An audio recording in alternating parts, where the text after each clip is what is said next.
And welcome here to Talk FCB, and welcome back here to the channel, guys, for another video, and welcome as always to a transfer roundup. And today once again we are going to be discussing player sales. I've got 7 different Barcelona players to talk about, including Arda, Mascherano, Rafinha. There's been some big news really developing on the players that we're trying to shift. We're trying, of course, to trim that wage bill, and there have been some very significant developments in the past few hours and the past few days in regard to the players that I'm going to mention in this upcoming video. So we're going to have a look at that and a lot more. This morning, Yerry Mina was officially presented as a Barcelona player. There was a really good turnout at the Camp Nou, and he gave them all a show. We saw his dance moves for the first time, and he was really happy to be on the Camp Nou field, and it was great to see. He seems like a really down-to-earth guy, very humble, and very excited to start his career at Barcelona. Unfortunately, I could not see that presentation live like I did with Coutinho's. I actually returned home yesterday morning, so apologies guys, I didn't manage to upload yesterday. I was just absolutely shattered when I came in from Barcelona. It was a really hectic trip, but one that I enjoyed massively. So thank you for all of your comments and all of your support. Let's get on with the roundup video. But we will start with the breaking news, which does relate, of course, to Arda, who has officially joined Istanbul Başakşehir on a loan deal for 2.5 years, and this basically means that he is no longer an FC Barcelona player. It has been a long time coming. We've been trying to sell him now for a number of months. It has finally happened, and it basically means that when that summer arrives in 2020, when that loan deal expires at Istanbul, he will no longer be a Barcelona player, simply because that's when his contract will expire. His contract with Barcelona expires in the summer of 2020. Istanbul Başakşehir have him on loan for 2.5 seasons, meaning that is basically his time done with Barcelona. 55 appearances since he joined the club from Atletico Madrid. It hasn't been a great success, it's fair to say. Like I say, we have been trying to sell him now for a number of months. It has finally happened, and it is now finally official. There are a few details though that you will want to know about this particular deal. He does join there for 2.5 years, but the most important thing out of all of this, the Turkish club will pay Arda Turan's wages. Now this is according to reports in Spain. I'm really hoping that's true, because the main thing for us was getting him off the wage bill. He earns very close to 100,000 euros a week on his current deal at Barcelona. Reportedly, Istanbul Başakşehir will be paying those wages, and we will not be contributing a single cent to those wages. Barcelona will also be paid in variables depending on how Arda does and how often he plays for the Turkish side. So there could be some variables in there which relate to performance, like goals, assists. So it's going to be very interesting to see whether or not that is true, whether Arda Turan will succeed and become the player that, he can be. He can show quality at times. We've not seen that, of course, for quite a while in Barca colours. The most important thing for us was getting him off the wage bill, making sure that we didn't have that obligation to pay those huge wages of somebody who wasn't contributing. We were never really expecting to get a transfer fee. I never expected the reports that said 20 million we were going to get for him. That was never going to happen. The guy has not played now for several months at all. So we've done well to get him off the wage bill. He's gone for 2.5 years. After that, his contract will expire. It hasn't been very good at all, the ending to his Barcelona career. He has submitted a sort of letter to the Barcelona fans. He thanked us all for the support. Arda Turan doesn't leave in the best of fashion, but the most important thing is he has now officially left the club. Now on to Javier Mascherano, who, if he does leave Barcelona, will leave, of course, in an entirely different light. A legend of the club was given a fantastic send-off against Celta Vigo. He applauded the supporters. There was fantastic chants for Javier Mascherano right around the stadium, and he was given a really good goodbye. He wasn't one that's going to stand there in the middle of the field and get thrown up and down. He's not one for the headlines. He was never that as a player, and he certainly isn't that as a person. But he really has given us phenomenal service, and it is widely expected that he will obviously go to the Chinese Super League. He's going to join Habib China Fortune for around 10 million euros. But there's nothing official on that yet, and that surprises me, because I personally thought when we announced the Yerry Mina signing, when that was all official, he was presented today, like I say, then I was expecting us to sort of say, thank you Mascherano, he is going to be leaving to the Chinese Super League, because that was always the agreement. It was when we signed a replacement, Mascherano would be able to go. As of yet, that is not official, but I'm certainly expecting him still to leave the club. There are some reports in Spain that basically say maybe when Samuel Umtiti gets back to full fitness, then we'll let Mascherano go, but we're going to have to wait and see how and when that becomes official. But like I say, he was given a great send-off versus Celta. He waved goodbye to the supporters. It does seem like Mascherano's time at Barcelona is coming to an end,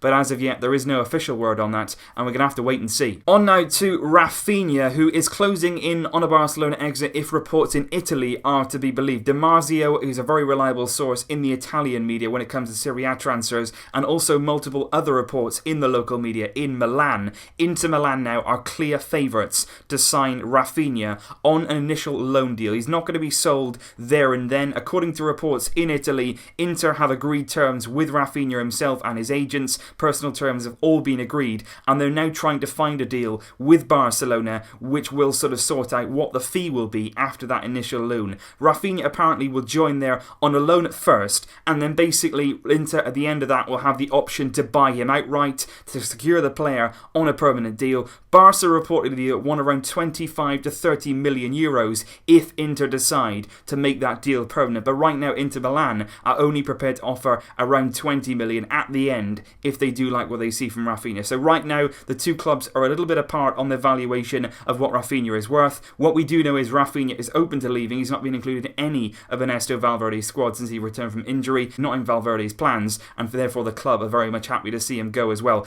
I'm a bit surprised at this one. I was surprised that Rafinha maybe wasn't given a bit more of a chance, a few games at least, to maybe show if he's still got it, because before he got injured he did have some encouraging displays under Luis Enrique. But right now Inter Milan very much favourites for his signature, and if we can agree on that final fee, this one could get done quite soon. The same cannot be said though for Gerard Deulofeu. Last time we spoke about the interest from Napoli, 20 million euros Barcelona wanted. Napoli reportedly were going to offer around 18 to 19 million. Right now though, that interest from Napoli has completely cooled, simply because they have decided to go down a different route, and they are going to sign Simone Verde, who will come from Bologna in the Serie A. That's the route they've chosen to go down. He will also cost them 20 million euros, and it does seem like maybe they're going to go down that route instead of signing Deulofeu. I think right now, personally, looking at this one, Milan are going to be our best move. AC Milan, I think, will be the perfect destination for Deulofeu, and I think Milan need him as well. Deulofeu played his best football when he was on loan there, not so long ago. He was very, very good in Serie A. It suited his style of play. Milan suited him as a player as well. And right now, AC Milan need some reinforcements. They need somebody like Deulofeu in their team. He wouldn't be too expensive for them. They're 11th right now in Serie A,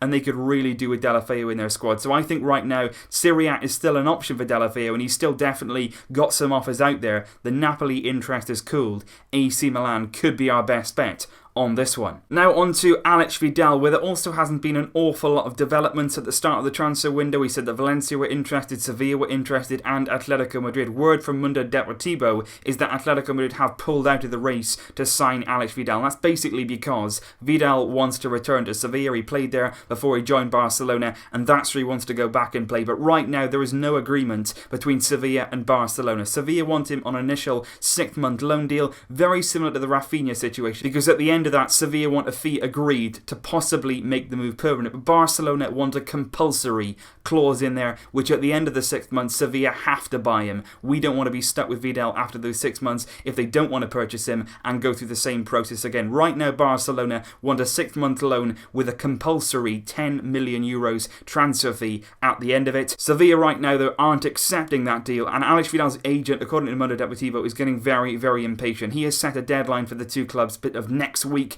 If nothing is agreed by then, they will move on to other options. Even though Alex Vidal himself really does want to return to Sevilla, he does want his future to be decided as quickly as possible, and they cannot wait around for the window to pass by and leave them with no options, because he also is not in Ernesto Valverde's plans. He wasn't in the squad against Celta Vigo and is not likely to feature for Barcelona as of yet this month, as he looks to negotiate his exit from the club. They're still working on that. Then we move on to Denis Suarez, who obviously wasn't included in the squad against Celta Vigo, and that has sparked even more rumours in the Spanish media that possibly he could be on his way out of Barcelona this season. As of yet, though, there is absolutely no concrete offers for the services of Denis Suarez. It's also not really known what Barca's evaluation would be of a price tag for Denis Suarez. Clearly a good young talent, somebody with quality, somebody with potential. If we were going to sell him, we certainly shouldn't be selling him on the cheap. There's absolutely no need for us to do that. But obviously, after he was left out of that squad, Valverde, unknown whether he counts on him. It's going to be interesting to see in the coming days and weeks what happens to the future of Denis Suarez. Will he be staying at the club, or will he be one of those who surprisingly leaves? And the final player that we are going to discuss in this video is Andre Gomes, and good news on him really, particularly after his recent performances. He was good again against Celta Vigo. He's very good as well away in the first leg, and he was good when he came on against Levante. Right now in Valverde's system, he does seem to be making progress. He does seem to be gaining confidence, and that's really, really important for a player like him in our midfield. And he's certainly somebody who's still got a lot of years left, to improve and develop himself as a Barcelona player. And on that note, Gomez reportedly now will be staying at Barcelona. There were some reports in Sport that said that Gomez asked to leave, but immediately after those reports came out, Rack 1 and Cat Radio completely denied it. They said that is not true. Gomez has not asked to leave the club. He's not had any discussions with Valverde whatsoever about leaving, and Gomez now reportedly definitely going to remain at Barcelona. Valverde counts on him, and that is good news if we can continue seeing the Gomez we have been seeing in the past few weeks. So that is basically it when it comes to player sales. Barcelona right now, after the signing of Coutinho and Yerry Mina, are very much focused on trimming that wage bill and making sure we recoup some funds for the players who are in our squad currently, but not giving us an awful lot. Arda's already gone. Mascherano currently might be on his way to China. That one could be official in the coming days. Rafinha, Deulofeu, Vidal, Denis Suarez could well be on the way as well, depending on the kind of offers that we get in the coming days and weeks. So please let me know your thoughts down below, guys, on all the players that I mentioned. Who do you think should be definitely leaving the club, or who do you not want to see leaving out of the players that I mentioned? Please do let me know your opinions in the comments down below. I will, of course, have my Sociedad versus Barca match preview coming up very soon, later on today. That will be on the channel. I will see you then with more videos. But until then, as always, Vesca el Barça! Barça! Barça! Barça!